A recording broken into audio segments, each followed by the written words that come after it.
পুনর্কর নির্ধারণ আইটিভি পরীক্ষার্থীদের জন্য হোক আর যে জন্য হোক, এটা হচ্ছে আমাদের একটা গুরুত্বপূর্ণ টিকা। নাম হচ্ছে পুনর্কর নির্ধারণ বা রিঅ্যাসেসমেন্ট অফ ট্যাক্স।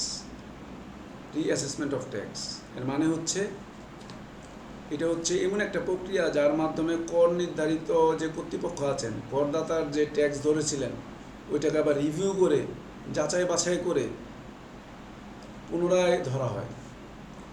যে কর কর্তৃপক্ষ মনে করেন যে যে পরিমাণ ট্যাক্স দেওয়ার তার কথা ছিল সেই পরিমাণ ট্যাক্সটা ধরা হয় নাই, অত কম ধরা হয়েছে এবং তার হিসাবের বাইরে রয়ে গেছে, তখন পুনরায়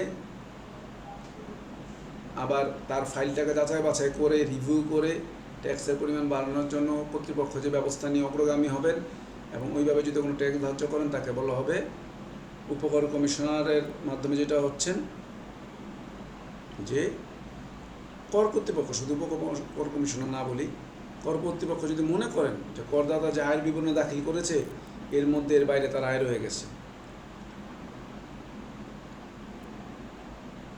এরপর হচ্ছে আর একটা হচ্ছে স্পেকুলেটিভ বিজনেস, ফটকা কারবার। ফটকা কারবার মানে হচ্ছে মূলত যেগুলি যে কারবারের মধ্যে সম্পত্তি উঠানামা করে,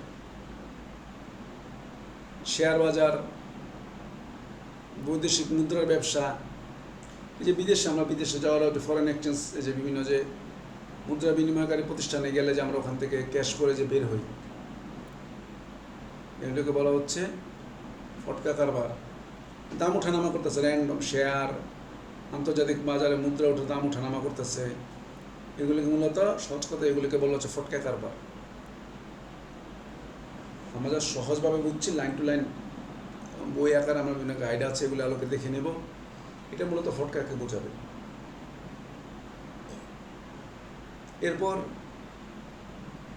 এটা ঠিক হচ্ছে